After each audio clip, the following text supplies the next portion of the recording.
हरे कृष्णा। तो आप सभी का भगवत गीता के इस सत्र में स्वागत है। अभी तक हमने काम किन किन स्थानों पे निवास करता है इसकी चर्चा की। काम कितने गहराई से जीव के ऊपर हावी होता है, भगवान ने उसके 3 उदाहरण दिए थे, जैसे कि अग्नि और धुआं, उसके उपरांत शीशा और उसके ऊपर जमा हुआ धूल, और सबसे गहराई में भगवान फिर शिशु और गर्भ का उदाहरण देते हुए बताते हैं कि सभी योनियां जो है काम के इन स्तरों के अनुसार विभाजित की गई हैं। फिर भगवान काम के निवास स्थान की चर्चा करते हैं, और अभी भगवान ये बताते हैं कि एक आत्म साक्षात्कारी व्यक्ति किस प्रकार से इसे डील करता है। तो आइए हम देखते हैं। भगवत गीता 3.41, तस्मात् त्वम इंद्रियाणि आदौ नियम्य भरतर्षभ पाप्मानं प्रजहि एनम ज्ञान विज्ञान नाशनम। भगवान कहते हैं, therefore O Arjuna, best of the Bharatas, in the very beginning curb this great symbol of sin by regulating the senses and slay this destroyer of knowledge and self realization. तो भगवान कहते हैं, हे Arjun, best of the भारतास। तो क्या कहा गया है यहाँ पे? देखो, यहाँ पे भगवान शब्द प्रयोग करते हैं भरतर्षभ, मतलब भरतों में श्रेष्ठ।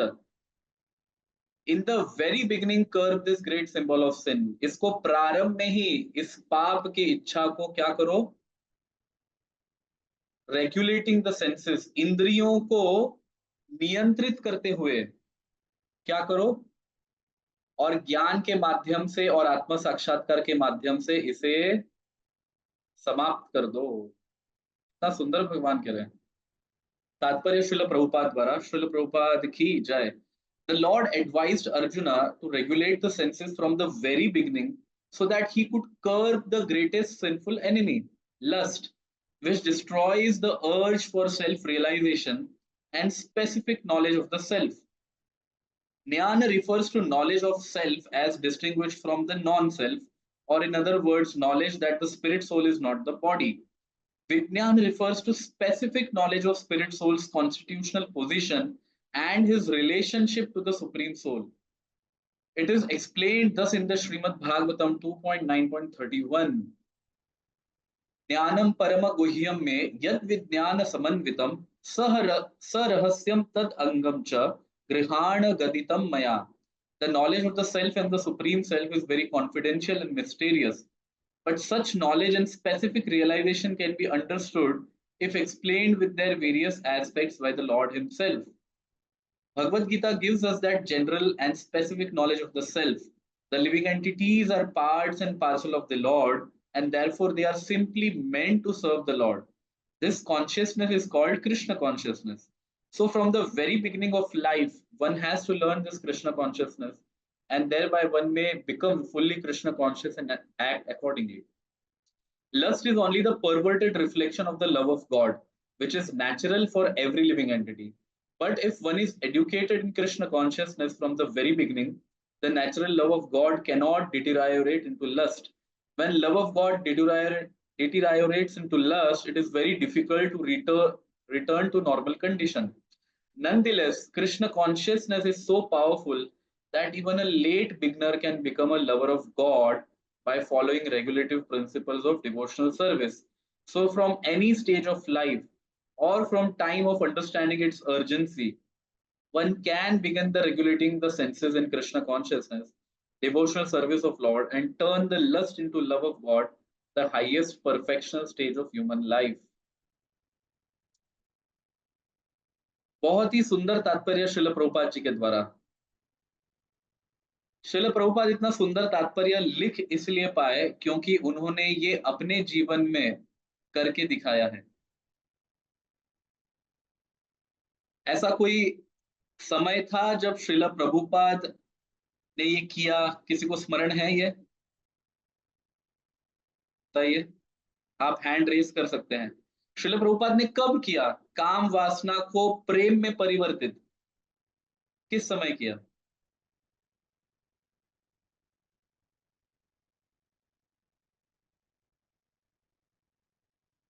यस, स्मरण कीजिए।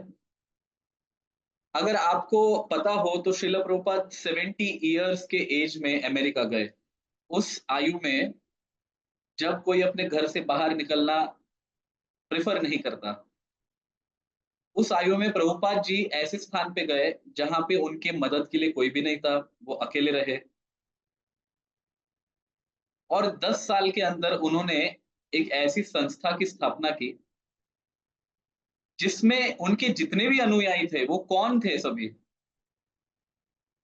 उनके पहले के जीवन में, भक्ति के आने के पहले के जीवन में कौन थे वो? हिप्पीज, ठीक है, ड्रग एडिक्ट्स, और फिर बाद में क्या कहते हैं हम, अ, मांसाहारी, मीट ईटर्स, एथीस्ट, नास्तिक ही। तो प्रभुपाद जी ने जिन लोगों को प्रचार किया, वो कोई पहले से आस्तिक नहीं थे, वो कोई पहले से सभ्य व्यक्ति नहीं थे। ऐसा नहीं है कि प्रभुपाद जी ने वहां जाके भारतीयों को प्रचार किया, ऐसा नहीं किया उन्होंने। इस श्लोक में जो भगवान कह रहे हैं कि काम वासना को प्रेम में परिवर्तित किया जा सकता है, ज्ञान विज्ञान, उसका जीता जागता उदाहरण प्रभुपाद का प्रीचिंग जो एफर्ट है वही है। उनके अंतिम के जो 12 साल है, उन्होंने ये दिखाया कि भक्ति करने के लिए आपको किसी देश में जन्म लेना, किसी समय में जन्म लेना, किसी जाति में जन्म लेना, ये अनिवार्य नहीं है। भक्ति करने के लिए केवल भक्तों के संग की आवश्यकता है, और संग के माध्यम से राइट डायरेक्शन व्यक्ति को प्राप्त होता है। तो यहाँ पे, अभी देखिए यहाँ पे भगवान कह रहे हैं प्रारंभ से ही पाप की इस इच्छा को क्या करो, नियंत्रित करो। इसको हमें समझना चाहिए। एक उदाहरण देता हूं मैं आपको। मान लीजिए आपका बच्चा अभी स्कूल जाना प्रारंभ कर रहा है, और हम ये नहीं जानते कि स्कूल में वो किस प्रकार के अन्य बच्चों के साथ संग करता है, कैसे लोग होते हैं, हमें नहीं पता। कभी कभी हम देखते हैं कि माता पिता बहुत सभ्य परिवार से हैं, लेकिन बच्चा एकदम ही विपरीत आचरण करता है। इसका क्या कारण है? संग इसका कारण है। ठीक है। तो ऐसे में सबसे अच्छा दायित्व क्या होगा कि अगर हम प्रारंभ से ही अगर उस बच्चे के हृदय में धर्म का, सभ्यता का अगर बीज बोएंगे, तो वृक्ष किसका उगेगा? धर्म का उगेगा। फल किसका उगेगा? धर्म का आएगा, है ना? ऐसा तो कभी हुआ नहीं कि आम का बीज बोने से धनिया आया है, ऐसा तो कभी नहीं हुआ। टमाटर का बीज बोने से क्या कह सकते हैं हम, कोई अन्य फल आया है, ऐसा कभी नहीं होता। आप बीज जिसका बोएंगे फल भी उसी का प्राप्त होगा, वृक्ष भी उसी का होगा। लेकिन जैसे बीज बोने का एक समय होता है, हर एक फार्मर जानता है कि इस सीजन में कौन सा बीज बोना चाहिए, कौन सी फसल अच्छी उगती है, ये हर फार्मर जानता है, इसका ज्ञान उसे होता है। एम आई राइट रमेश प्रभु? तो उसी प्रकार से माता पिता को, गुरु को यह ज्ञान होना चाहिए कि हमारे शिष्य, हमारे बच्चे अभी किस अवस्था में है और किस अवस्था में उनको कैसा ज्ञान देना चाहिए। वो बीज उनको प्रारंभ में ही दे देना चाहिए। उसको कहते हैं गर्भदान संस्कार। ये हमारे सनातन धर्म में परंपरा है। गर्भदान संस्कार का अर्थ क्या है कि जब पति और पत्नी एक दूसरे से शारीरिक संबंध रखते हैं, तो उसके पहले वो दान धर्म करते हैं, यज्ञ आदि करते हैं, गुरु को प्रसन्न करते हैं, तप करते हैं वो। और ऐसा पवित्र जब मन हो, बुद्धि हो, इंद्रिया हो और शरीर हो, तो जब ऐसे पवित्र दो शरीर मिलते हैं अपने आत्माओं के साथ, मन के साथ, तो उससे जो उत्पन्न होता है वो क्या होता है? वो धार्मिक जीव ही उत्पन्न होता है, 100%। क्योंकि उसमें गर्भदान संस्कार का नियम पालन किया गया है। गर्भदान संस्कार का मतलब ही है कि प्रारंभ से ही बीज आरोपण कर देना। और बीज कहाँ आरोपण होता है? बीज बच्चे में नहीं आरोपण होता, बीज हमारे मन में आरोपण होता है। शारीरिक संबंध रखने से पहले मन में हम ये स्वीकार कर ले कि हम स्वयं धार्मिक बने, हम स्वयं तपस्वी बने, हम स्वयं भक्ति युक्त हो। तो बीज कहाँ आरोपण हो रहा है? मन में। और ऐसे विचारधारा के लोग जब मिलते हैं तो उससे उत्पन्न होता है फिर वो फल, जो कि बच्चा है। आप समझ रहे हैं इसे? और यही चीज को अगर आप यहाँ पे डालते हो तो श्रील प्रभुपाद ने उनको प्रारंभ से ही, जब वो वेस्ट में गए तो प्रारंभ से ही, अभी वो नव युवा अवस्था में ही थे सभी, प्रभुपाद ने उनको प्रारंभ से ही भगवत गीता की आदत लगा दी, श्रीमद् भागवतम की आदत लगाई, हरिनाम संकीर्तन कराया उनसे। और जैसे जैसे वो प्रभुपाद जी का संग करते गए, वैसे वैसे उनके अंदर परिवर्तन होते गया। वो अपना नशा छोड़ते गए, अपना मांसाहार छोड़ते गए, और जो द्यूत खेलते थे, वो गैम्बलिंग करते थे, वो छोड़ते गए। जो पर स्त्री पर पुरुष गमन हो रहा था, अपने पत्नी या पति को छोड़ के अन्य लोगों के साथ सेक्सुअल रिलेशनशिप्स थे, ऐसे विचारधारा भी जो उनके अंदर थी वो भी समाप्त होने लगी। तो पशु के स्तर से वो मनुष्य के स्तर पे आए, अभी भक्त नहीं बने हैं। लेकिन मैं आपको कह रहा हूं कि भक्ति का बीज बोने से क्या मैजिक हो सकता है। सो पशुओं के स्तर से मनुष्यों के स्तर पे आए, अभी सभ्य बने हैं। और जब वो सभ्य बने तो फिर वो भगवत गीता को समझ पाए, श्रीमद् भागवतम को समझ पाए। जो भगवान का नाम ले रहे थे उसको वो भाव से लेने लगे। तो मनुष्यों के स्तर से फिर उसके उपरांत वो भक्त के स्तर पे आए। ये बहुत ही अच्छा उदाहरण है श्रील प्रभुपाद जी का। और अगर आप देखोगे तो श्रील प्रभुपाद जी ने अन्य जो भारत की ओर से गुरु गए थे विदेश में, उन सभीयों ने एक सभ्य कॉलोनी को देखा, या फिर ऐसे लोग जो ऑलरेडी थोड़े आस्तिक थे उनको देखा, और वहां पे जाके धर्म का प्रचार किया। लेकिन श्रील प्रभुपाद ने भक्ति की शक्ति दिखाई। क्या दिखाया उन्होंने? कि सबसे गिरे हुए लोग, जिसको समाज भी नहीं चाहता। आपको पता है हिप्पी मूवमेंट क्या था? हिप्पी मूवमेंट में जितने भी लोग हिप्पीज बने थे, वो ऐसा नहीं है कि कोई गरीब परिवार से आए थे, बहुत अमीर परिवार से आए थे वो सभी। लेकिन वो भौतिकवाद से बड़े परेशान हो चुके थे, और भौतिकवाद से एक वो ऑल्टरनेटिव ढूंढना चाहते थे, इसलिए उनको लगा कि ड्रग्स लेने से शायद कोई स्पिरिचुअल टच आ जाए। उन्हें ये नहीं पता था कि ड्रग्स भी एक टाइप का मटेरियलिज्म ही है। इनफैक्ट वो ग्रॉस मटेरियलिज्म है। तो आप सोचो कि समाज जिसका बहिष्कार करता है, ऐसे लोगों को उनके माता पिता ने निकाल दिया था, सरकार ने निकाल दिया था। वो जमीन पे लेटते थे, फुटपाथ पे लेटते थे, गार्डन में सोते थे, नंगे सोते थे, ऐसे स्थान पे सोते थे।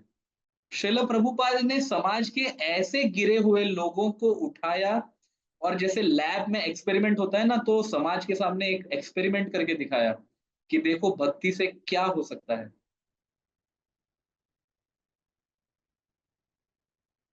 आप समझ रहे हैं इसे? ये भक्ति की शक्ति है। और इनफैक्ट बाकी कोई भी मार्ग अगर आप अपनाओगे, कर्म मार्ग अपनाओगे, ज्ञान मार्ग अपनाओगे, योग मार्ग अपनाओगे, सभी स्थान पे ऐसे नीति नियम होते हैं कि आप उसमें आगे बढ़ नहीं सकते। लेकिन भक्ति का मार्ग ऐसा नहीं है।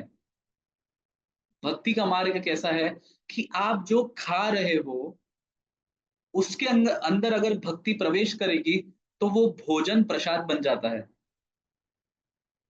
आपको अगर गाना गाना पसंद है तो उसके अंदर भक्ति प्रवेश करती है तो वो कीर्तन बनता है। आपको अगर घूमना पसंद है, उसके अंदर भक्ति प्रवेश करती है तो वो तीर्थाटन बन जाता है। आपको अगर आ, वाद्य पसंद है ना, कुछ बजाना पसंद है, या फिर नाचना पसंद है, भक्ति उसमें प्रवेश करती है तो वो सब संकीर्तन बनता है। ऐसा कौन सा वस्तु है जिसमें भक्ति प्रवेश न करे और उसे पवित्र ना बनाए? भक्ति की ये महानता है। इसलिए भगवान कहते हैं कि इसको प्रारंभ से भी, अभी देखो प्रभुपाद के सामने जो ऑडियंस थी वो ऑलरेडी बिगड़ी हुई ऑडियंस थी। फिर भी प्रभुपाद जी ने क्या किया, प्रूव करके दिखाया कि ऑलरेडी बिगड़ी हुई ऑडियंस है, फिर भी हम उसको कैसे कन्वर्ट कर सकते हैं, हायर लेवल ऑफ कॉन्शियसनेस पे कैसे लेके आ सकते हैं। लेकिन अगर किसी के पास ऐसा एक अपॉर्चुनिटी है कि वो यंग, एकदम जैसे कोई बच्चा है, उसको अगर प्रीच कर सकता है, बचपन से ही धर्म का बीज उसके अंदर बो सकता है, तो उस बालक का, उस बच्चे का जीवन कितना सफल होगा। अगर मध्य आयु में आकर प्रभुपाद के संग से लोग इतना महान बन पाए, तो प्रारंभ से ही अगर भक्ति का बीज बोया जाए तो क्या नहीं हो सकता। ये बहुत बड़ी बात भगवान यहाँ पे कहते हैं।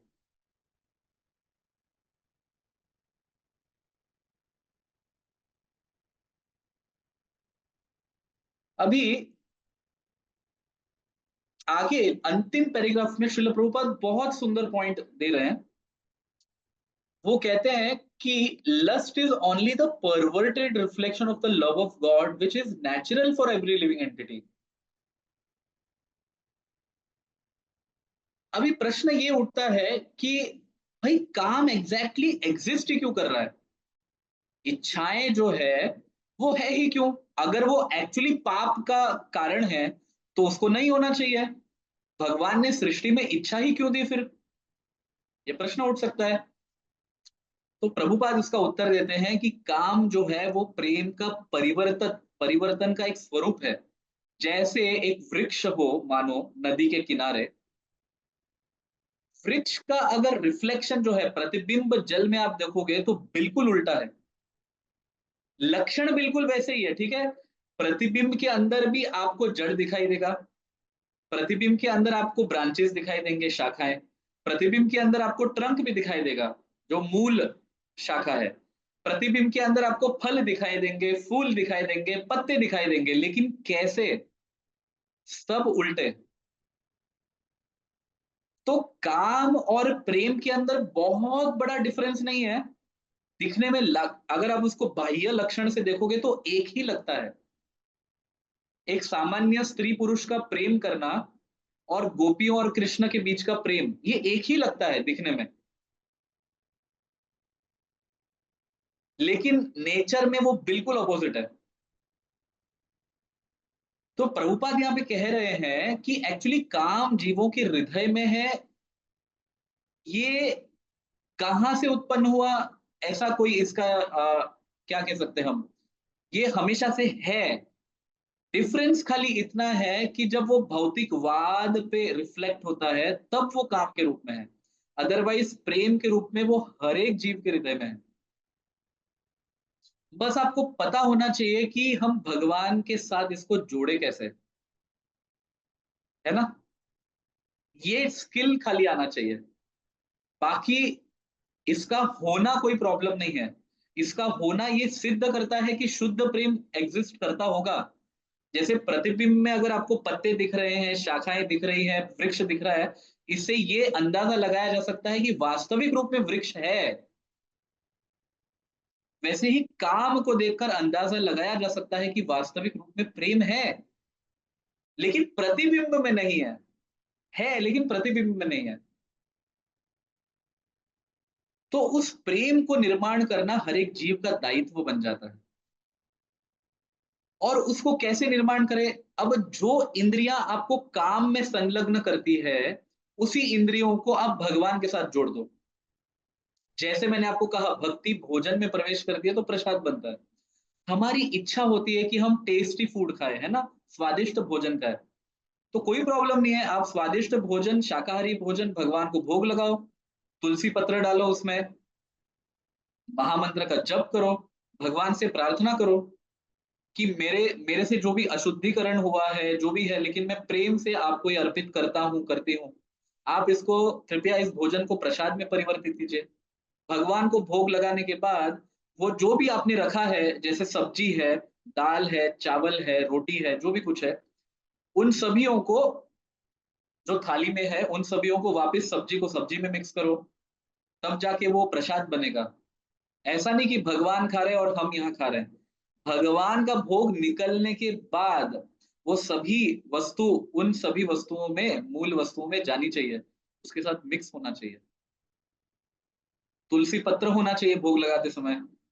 तो जब ये सब होगा तो वही भोजन जो आप इंद्रिय तृप्ति के लिए कर रहे थे, वही भोजन प्रसाद बन जाता है। एग्जैक्टली वही है। बस वहां पे चेतना का अंतर है, आपके कॉन्शियसनेस का डिफरेंस है। पहले आप अपने लिए खा रहे थे, अभी आप भगवान को खिला के खा रहे हो, उनका प्रसाद ले रहे हो। बस इतना सा अंतर है। तो कहने का तात्पर्य है कि काम को प्रेम में परिवर्तित किया जा सकता है, करना आना चाहिए। करना कैसे सीखे? जैसे आप सभी यहाँ पे बैठे हो, यहाँ पे सत्र सुन रहे हो, तो जब हम गुरु का संग करते हैं, साधुओं का संग करते हैं, वैष्णवों का संग करते हैं, तो ऐसे सत्संग से, है ना, सत का मतलब क्या है? जो हमें भगवान प्रदान करे। ऐसा सत्संग से क्या होगा? ज्ञान की वृद्धि होगी। क्या करना चाहिए, क्या नहीं करना चाहिए, इसके विषय में हमें पता लगेगा, और हम फिर आध्यात्मिक जीवन में आगे बढ़ते रहते हैं। ये सभी को समझ में आया? That clear? ओके, ये हम आगे बढ़ते हैं। 3.42 में भगवान कहते हैं, इंद्रियाणि पराण्याहुर इंद्रियभ्य परम मनः मनसस्तु परा बुद्धिर यो बुद्धे परतस्तु सह। अभी भगवान यहाँ पे ऑर्डर बता रहे हैं। देखो, the working senses are superior to dull matter, mind is higher than the senses, intelligence is still higher than the mind, and the soul is even higher than the intelligence. यहाँ पे भगवान actually hierarchy बता रहे हैं, तारतम्य दे रहे हैं। क्या कारण हो सकता है हेरारकी बताने का? बताइए। ऑफिस में हम जाते हैं तो वहां पे हेरारकी होती है कि नहीं? जनरल लेबर्स, उनके ऊपर उनका कंट्रोलर, फिर बाद में क्या, एम्प्लॉइज, उसके ऊपर उनके जो डिपार्टमेंटल हेड्स हैं, फिर उनके ऊपर मैनेजर्स, फिर बाद में क्या, सीईओ, ओके, फिर बाद में चेयरमैन। अब ये हायरार्की पता होना बहुत जरूरी है। अभी भगवान बता रहे हैं कि इसको कंट्रोल करना है, लेकिन अगर आपको पता ही नहीं हायरार्की क्या है, किसके माध्यम से कंट्रोल करना है, तो आप कैसे करोगे? मान लीजिए इस हायरार्की के अंदर थोड़ा चेंज हम लेके आ जाते हैं, थोड़ा सा चेंज। सबसे मैनेजमेंट के अंदर सबसे लोएस्ट लेवल ऑफ जो अ, जो स्टेज है, अगर वहां के लोगों को हम सबसे ऊपर बिठा दें, जिनको बिजनेस रन करने का नॉलेज ही नहीं है, तो क्या कंपनी टिक पाएगी अच्छे से? नहीं टिक पाएगी। अच्छा मुझे बताओ, एम्प्लॉय को प्रमोशन कैसे मिलता है आगे? उसके काम करने की सिंसियरिटी से, और काम से वो कितना कंपनी को फायदा दे रहा है उससे। लेकिन उस टाइम पे मीनवाइल एम्प्लॉय को एक्सपीरियंस जो गेन हो रहा है वो इंपॉर्टेंट है। वो एक्सपीरियंस उसको आगे लेके जाता है। ठीक है? तो वो ही एम्प्लॉय जो आज लोएस्ट लेवल पे था, वो आगे चलकर ऊपर उठ के हाईएस्ट लेवल पे जा सकता है। लेकिन हायरार्की फिर भी रहेगी। वो अगर हाईएस्ट लेवल पे जाएगा तो उसके नीचे लोग रहेंगे काम करने के लिए, और उनके नीचे भी लोग रहेंगे, और उनके नीचे भी लोग रहेंगे। कहने का तात्पर्य ये है कि हायरार्की के बिना कोई भी मैनेजमेंट ठीक से चल नहीं सकता। आप टारगेट कभी अचीव कर ही नहीं सकते। You cannot be artificially equal to everyone. आप सबके साथ आर्टिफिशियल लेवल पे इक्वल नहीं हो सकते, जिसको आप कम्युनिज्म कहते हो ना, जो मार्क्सिस्ट फिलोसफी है कि सब लोग एक समान है। ऐसा पॉसिबल नहीं है। आप लोगों के साथ एक जैसा व्यवहार कर सकते हो, लेकिन फिर भी उसका प्रतिव्यवहार हमेशा अलग ही रहेगा। इसलिए लोग अपने अपने स्तर के अनुसार ही आगे बढ़ते हैं और वो हायरार्की डिटरमाइन करती है कि सिस्टम आगे कैसे बढ़ता है। तो यहाँ पे भगवान ने एक सिस्टम दिया हुआ है। सबसे लोएस्ट लेवल पे डल मैटर मतलब जड़ पदार्थ। जैसे हम सोफा पे बैठे हैं तो सोफा, टेबल, घर, माइक, लैपटॉप, ये सब जड़ पदार्थ है। हमारे व्हीकल्स, हमारे कपड़े, दीज आर डल मैटर, इसमें कोई चेतना नहीं है। इसके ऊपर होती हैं इंद्रियां। जैसे कि मैंने आपको कहा 5 ज्ञानेंद्रियां, आप आंखों के माध्यम से देखते हो। देखते किसे हो? जड़ पदार्थ को ही देखते हो ना। तो इंद्रियां उनके ऊपर है। इंद्रियों से भी ऊपर है मन। क्योंकि मन जब तक प्रेरणा नहीं देगा, इंद्रियां कार्य ही नहीं करेंगी। मन से भी श्रेष्ठ है बुद्धि। क्योंकि बुद्धि कार्य करनी कैसे है, ये प्रेरणा देती है। मन इच्छा निर्माण करता है, लेकिन फुलफिल कैसे करना है वो बुद्धि करती है। बुद्धि से भी श्रेष्ठ है आत्मा। भगवान यहां पे आके पॉज दे। आत्मा मतलब कौन? हम स्वयं। इससे ये सिद्ध होता है कि ना तो हम जड़ पदार्थ है, या अर्थात ये शरीर नहीं है, ना तो हम उसके अंदर की इंद्रियां हैं, ना ही हम मन है जिसके अंदर इच्छाएं हैं, ना ही हम बुद्धि है। और हम है कौन? हम है आत्मा, जो इन सभियों के नियंत्रक है। तो जैसे मैंने आपको ऑफिस का वो एग्जाम्पल दिया कि अगर एक सिस्टम को प्रॉपरली फंक्शन करना है, सही दिशा में जाना है, तो आत्मा के नियंत्रण में बुद्धि होना चाहिए, बुद्धि के नियंत्रण में मन होना चाहिए, मन के नियंत्रण में इंद्रियां होनी चाहिए, इंद्रियों के नियंत्रण में जड़ पदार्थ होना चाहिए। अगर इंद्रियां बुद्धि के ऊपर चढ़ गई तो, या मन बुद्धि के ऊपर चढ़ गया तो, पापी व्यक्तियों के साथ क्या होता है? एक पापी व्यक्ति है, वो क्यों पाप करता है? क्योंकि उसके मन में विचार आता है पाप करने का, लेकिन बुद्धि कहती है मत करो। जैसे चोरी करना है एक व्यक्ति को, अब मन में विचार है चोरी करने का, लेकिन बुद्धि ये भी कहती है कि करना ठीक नहीं है। लेकिन चोरी करने की आदत है, इसलिए मन की वो बात अल्टीमेटली सुनेगा बुद्धि की जगह। तो होगा क्या? उसको दंड मिलेगा पकड़े जाने के बाद। तो जब lower level of management control करता है हायर लेवल ऑफ मैनेजमेंट को, तो जो आपका दिशा है, जहां पे आपको जाना चाहिए, आप दिशाहीन हो जाते हो। It gets destroyed. इसलिए भगवान बता रहे कि तुम अपना अस्तित्व समझो पहले। तुम आत्मा हो जो सबसे ऊपर हो। अब आप जब सबसे ऊपर हो, तो क्या आप मन को नियंत्रण नहीं कर सकते? बुद्धि को नियंत्रित नहीं कर सकते? इंद्रियों को नियंत्रित नहीं कर सकते? ऑफ कोर्स कर सकते हो। तो भगवान ये कह रहे हैं कि आपके कर्म के फल आपके कारण ही है। हम कभी कभी ये सोचते हैं ना कि भगवान क्यों दंड देते हैं? पूरे जीवन भर मैंने पुण्य का काम किया है, मैंने कोई गलत काम नहीं किया, लेकिन आपको पता ही नहीं कि सही और गलत क्या है। पहले आप हायरार्की तो समझो। अगर एक व्यक्ति को डेफिनेशन ही नहीं पता सही और गलत का, क्या ज्ञान है, क्या अज्ञान है, क्या विज्ञान है, यही नहीं पता, क्या करना चाहिए क्या नहीं करना चाहिए यही नहीं पता, तो कैसे वो कर्म करेगा? और उसको हम अच्छा भी कैसे कह सकते हैं? तो कंट्रोल करने का क्या तरीका है कि सही दिशा में अगर जाना है, तो पायलट को प्लेन चलाना चाहिए, पैसेंजर प्लेन नहीं चला सकता, कभी भी नहीं चला सकता। वहां पे डेमोक्रेसी नहीं चलेगी। हम वोट करेंगे कौन हमारा प्लेन चलाएगा, दैट इज नॉट पॉसिबल। और समाज में दिशाहीन लोग हो रहे हैं, उसका कारण भी यही है, क्योंकि लोगों को पता ही नहीं है नेता कैसा होना चाहिए, तो वो नेता को इलेक्ट कर रहे हैं अज्ञानता में। और ऐसा नेता फिर समाज को 5 सालों के लिए क्या करता है? गैम्बल करता है। It is gambling. सब कुछ एक्सपेरिमेंटेशन पे चलता है। और फिर बाद में जब वो ठीक से नहीं करता तब वापस नया नेता आता है। और ये पोजीशन हमेशा टेम्पररी होने के कारण समाज ऊपर बढ़ने की जगह नीचे गिरना प्रारंभ होता है, और ये है पृथ्वी की स्थिति अभी।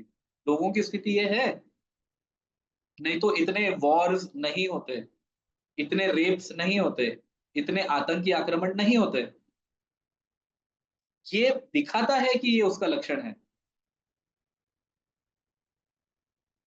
वास्तविक रूप में धर्म को समझना मतलब इस प्रकार से ऑर्डर को समझना,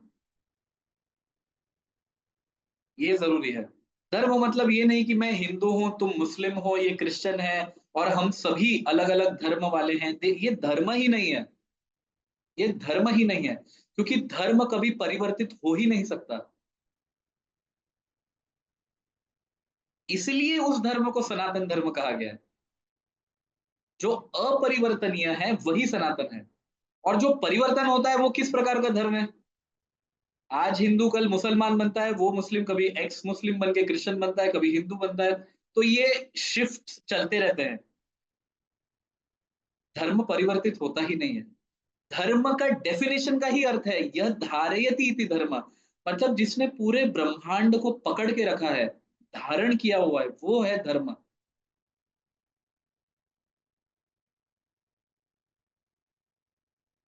आप समझ रहे हैं इसे? अगर आपके कंप्यूटर के अंदर वायरस है, तो उसका उसको सॉल्व करने का एक ही तरीका है कि आपको सॉफ्टवेयर इंजीनियर के पास जाके एंटीवायरस डाउनलोड करना पड़ेगा, वो धर्म है। आप कौन सा एंटीवायरस डाउनलोड करते हो that is all right.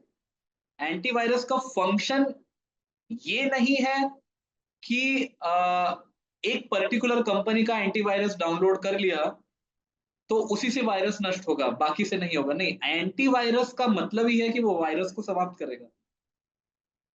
By definition धर्म का अर्थ है कि वो आपको मोक्ष को प्रदान करना चाहिए, बाय डेफिनेशन। और आपके हृदय के जो अनर्थ है, गंदगी है, उसको समाप्त कर देना चाहिए। कौन सा आप अपनाते हो, ये बाद में मैटर करता है, पहले अपनाओ वो जरूरी है, वो बाद में मैटर करता है। लेकिन पहले अपनाना जरूरी है। सो ये हायरार्की बहुत ही ज्यादा इंपॉर्टेंट है।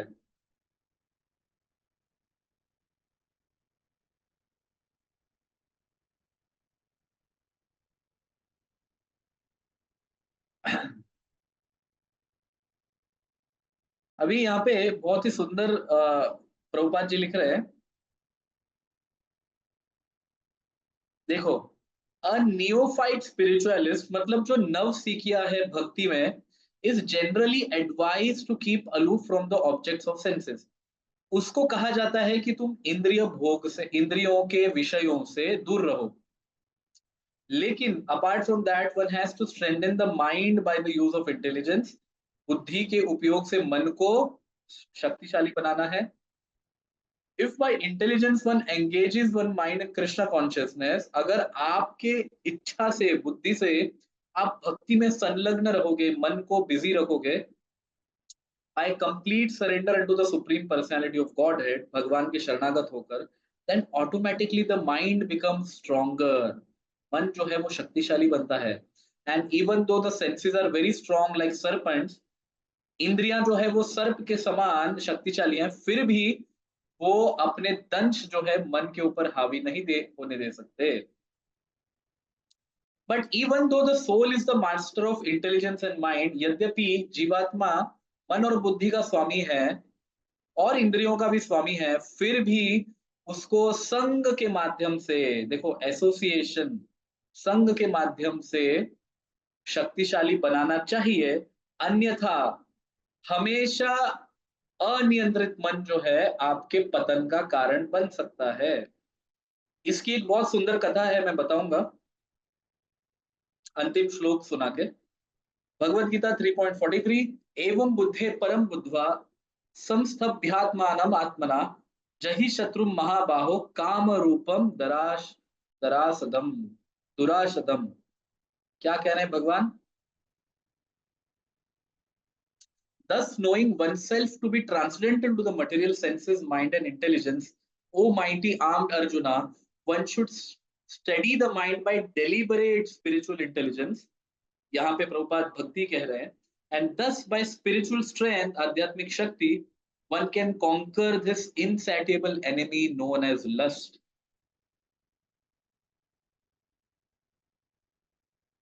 यहाँ पे प्रभुपाद लिख रहे हैं, दस ends the Bhaktivedanta purport to the third chapter of Srimad Bhagavad Gita in the matter of karma yoga और discharge of one's prescribed duty Krishna consciousness. क्या कहा जा रहा है यहाँ पे? हे अर्जुन, अपने आप को जानते हुए कि तुम सभी से परे हो, इन सभी को नियंत्रित करो। डेलिबरेट स्पिरिचुअल प्रैक्टिस, आध्यात्मिक कार्यों के द्वारा मन को संलग्न करो, अन्यथा हमेशा गिरने का चांस रहता है। इसका एक बहुत सुंदर उदाहरण श्रीमद् भागवतम में आता है, भरत महाराज की कथा के द्वारा। भरत महाराज पूरे पृथ्वी के सम्राट थे। उनके कारण इस देश का नाम भारत हुआ। वे भरत महाराज कोई सामान्य व्यक्ति नहीं थे, ये पांडवों के पूर्वज रहे हैं। ऐसे भरत महाराज, ये भरत महाराज उनके युवा अवस्था में ही, जब उन्होंने पूरे पृथ्वी पर कंट्रोल किया था, सम्राट बने थे, उन्होंने राज्य से वैराग्य धारण कर लिया। युवा अवस्था में सुंदर पत्नियों का त्याग कर दिया, अच्छे बच्चों का त्याग कर दिया, इतने बड़े साम्राज्य का, ऐश्वर्य का त्याग कर दिया, पदवी का त्याग कर दिया, किसी से कोई आकर्षण नहीं। और उन्होंने वन में जाकर भगवान की भक्ति करना अपना जीवन का लक्ष्य बनाया। और इस प्रकार से वो भक्ति करते करते भक्ति के ऊंचे स्तर पे पहुंच गए थे। आचार्य बताते हैं कि कि वो भक्ति के 9 स्तरों में से 8वें स्तर तक पहुंच चुके थे, भाव के स्तर तक पहुंच चुके थे। केवल प्रेम अचीव करना बाकी था। एक समय जब वो तप में बैठे थे, ध्यान में बैठे थे, तो उन्होंने देखा कि हिरण जो है वो गर्भवती थी और उसके पीछे शेर पड़ा हुआ था। तो हिरण भय के मारे, हिरण का जो है वो गर्भ में से बालक निकल गया और वो भरत महाराज के सामने आकर ही गिर गया। और उस हिरण को तो शेर ने मार दिया, लेकिन इस बालक, ये जो छोटा हिरण था, इसे कोई नुकसान ना हो इसलिए भरत महाराज तुरंत ही अपने ध्यान में से उठे और उन्होंने उस बच्चे को लेकर अपने झोपड़ी में रख लिया। अभी हुआ क्या कि हिरण जो है इतना छोटा है, नेचुरली भूख लगती होगी, तो भरत महाराज उसके लिए फल, घास इत्यादि तोड़ के लेके आते, हिरण को खिलाते, हिरण को सुलाते, हिरण को घुमाने लेके जाते, वन में विचरण कराते, हिरण के साथ खेलते। धीरे धीरे धीरे धीरे ऐसा समय आया कि वही भरत महाराज जो युवावस्था में अपने साम्राज्य को छोड़ के आए थे, कोई आकर्षण नहीं, सुंदर पत्नी को छोड़ के आए थे, कोई आकर्षण नहीं, अच्छे बच्चों को छोड़ के आए थे, कोई आकर्षण नहीं, अपने पदवी को छोड़ के आए थे, कोई आकर्षण नहीं, ऐश्वर्य को छोड़ के आए थे, कोई आकर्षण नहीं, वो हिरण के बिना जी नहीं सकते थे, ऐसी स्थिति आ गई उनकी। वही भरत महाराज तो ध्यानावस्थ में होकर अपना ध्यान इस प्रकार से केंद्रित करते कि कभी विचलित नहीं होते। आज वही भरत महाराज की स्थिति क्या हो गई थी कि वो ध्यान कर रहे हैं, हिरण आके उनके गाल पे चाट रहा है, तो भरत महाराज ध्यान छोड़कर उसके साथ खेल रहे हैं। आप देखिए दोनों के बीच में अंतर क्या है। किसी की रिस्पॉन्सिबिलिटी लेना एक अलग विषय है और उस कार्य को करते करते उसमें आसक्त हो जाना एक अलग ही विषय है। सब छोड़ के आने वाले भरत महाराज एक पशु के प्रति आकर्षित हो गए, आसक्त हो गए और एकदम उसके जैसा ही अपने आप को समझने लगे कि मानो उसके बिना जी ही नहीं सकते। ये स्थिति उनकी आ गई थी। एक बार हिरण जो है वो विचरण करते करते करते करते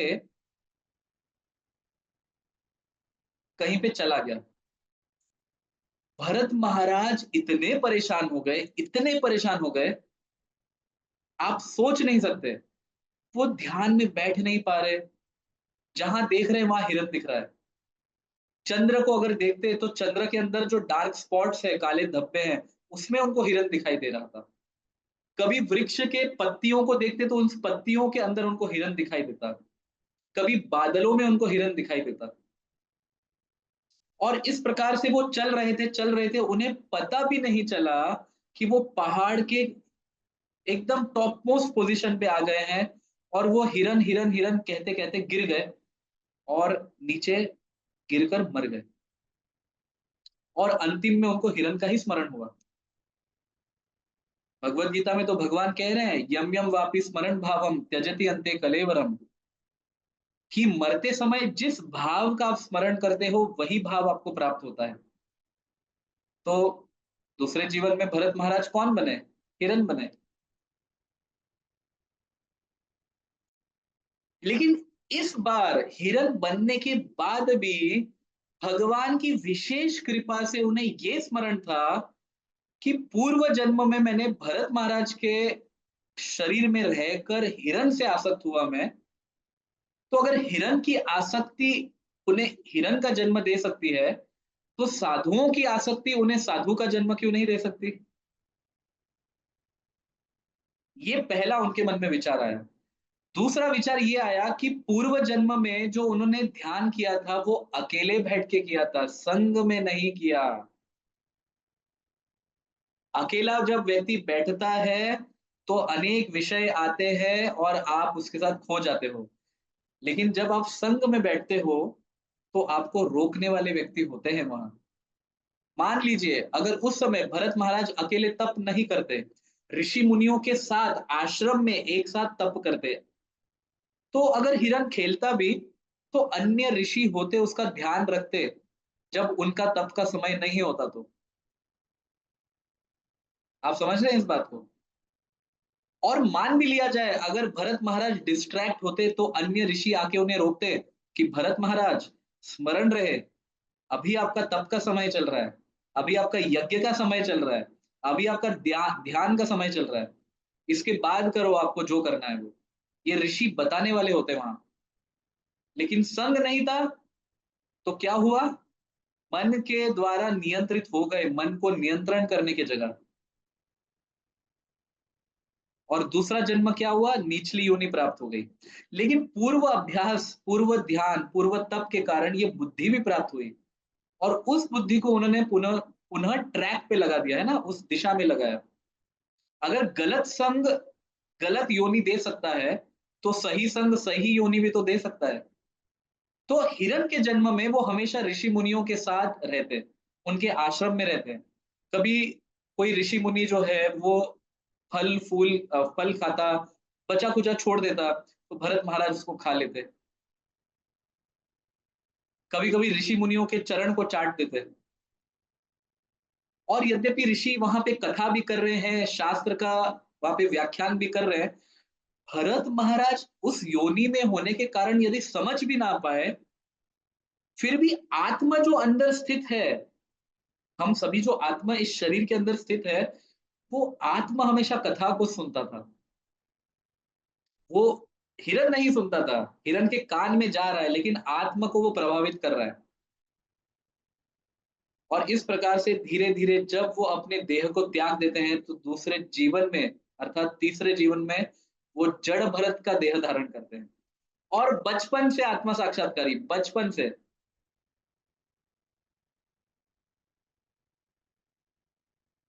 और जड़ भरत बन के वो रहुगण नामक राजा को उपदेश प्रदान करते हैं। श्रीमद् भागवतम के बड़े ही सुंदर उपदेशों में एक उपदेश ये भी है, जड़ भरत के द्वारा दिया गया। और भक्ति की पराकाष्ठा पे वो पहुंच जाते हैं उस समय। लेकिन मेरे कहने का तात्पर्य ये है कि भरत महाराज जैसे भरत, वो भाव के स्तर पे आने के बाद भी अभी मोक्ष के लिए केवल एक स्तर बाकी था, प्रेम का स्तर। बाकी आठों आठ स्तर क्रॉस कर लिए थे उन्होंने। उस भाव के स्तर पे आने के बाद भी भगवान ये दिखाना चाहते हैं कि व्यक्ति गिर सकता है अगर मन एजिटेट हो गया तो मन एजिटेट न हो, इसलिए एसोसिएशन ऑफ डिवोटीज, भक्तों का संग बहुत जरूरी है। जैसा कि मैं हमेशा आप सभी को कहता हूं कि अटेंड कीजिए regularly, every Tuesday classes attend कीजिए। ये एसोसिएशन है, ये संग है, आपको गलत दिशा में जाने से पकड़ेगा, रोकेगा, आपको सशक्त करेगा। ये संग का प्रभाव होता है। हरे कृष्णा। ग्रंथराज श्री भगवत गीता की जय, जगत गुरु श्रील प्रभुपाद की जय। तो इस प्रकार से हम भगवत गीता के तीसरे अध्याय कर्मयोग को समाप्त करते हैं।